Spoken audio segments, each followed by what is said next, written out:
સુરત ઉધના પોલીસે એટીએમ થી પૈસા ઉપાડવા કેસમાં બે શંકાસ્પદ વ્યક્તિઓની ઉત્તર પ્રદેશથી ધરપકડ કરી છે.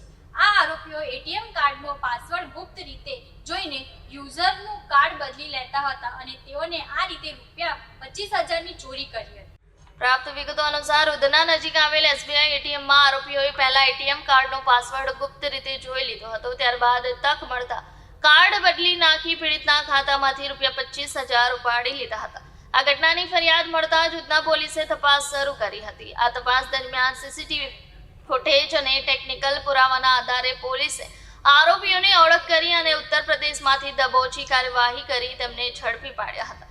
ધરપકડ કરાયેલા આરોપીઓના નામ અનિલસિંહ ઉર્ફે કાલિયા ઓમપ્રકાશસિંહ અને અનિલકુમાર ભાગીરથ સરોજ છે. બંને આરોપીએ રીડા ગુનેગાર હોવાનું પોલીસ તપાસમાં સામે આવ્યું છે. પોલીસ દ્વારા આરોપીઓની વધુ પૂછપરછ હાથ ધરવામાં આવી છે અને અન્ય ગુનાઓમાં તેમની સંડોવણી અંગે પણ તપાસ કરવામાં આવી રહી છે.